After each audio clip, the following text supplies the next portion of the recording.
Welcome to springlib. Inheritance, and in particular, linked genes. And so my version of this textbook actually has a massive typo in it where this chart we're given for the F2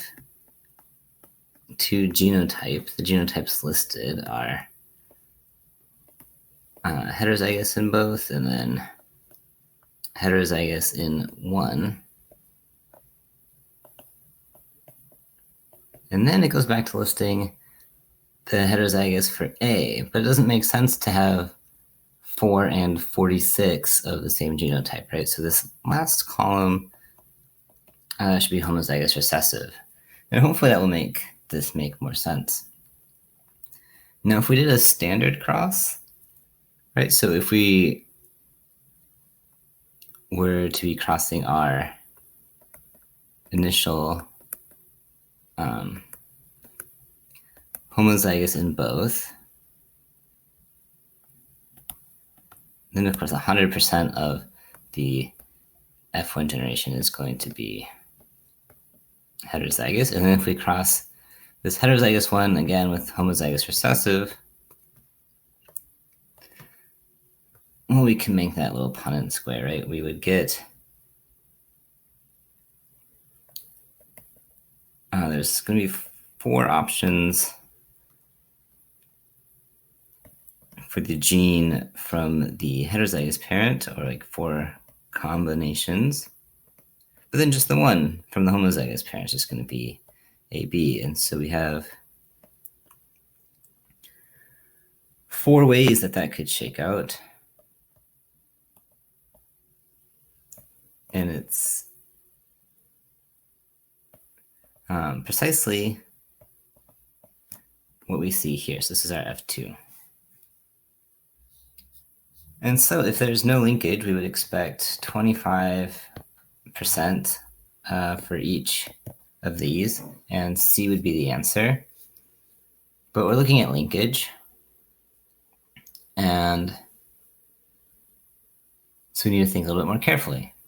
Now, if our genes were linked, our initial parent, which was AABB, I tend to rewrite the linked genes a little differently, group them together. So they're not going to separate, and that was crossed with the recessive. And that cross, will give us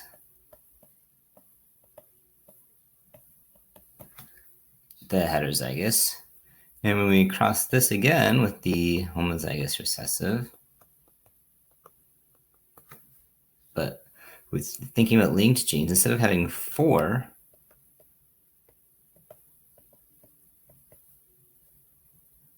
we're just going to get 2 possibilities. This is going to be heterozygous in both, or homozygous recessive. And I wrote the second one in the standard way and the first one in the unstandard way, so we can rewrite that one. Okay, so this one with linkage, we give roughly 50% of each. But with crossover, it's always possible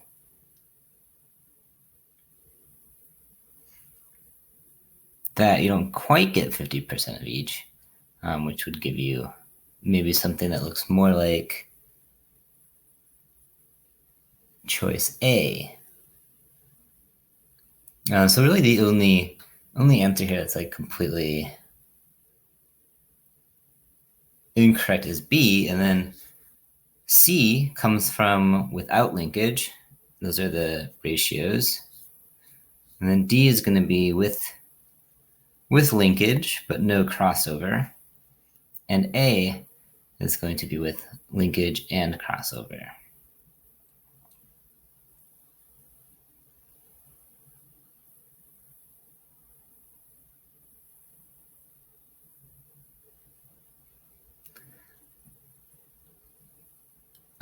But we are not told in this problem at all that these genes are linked.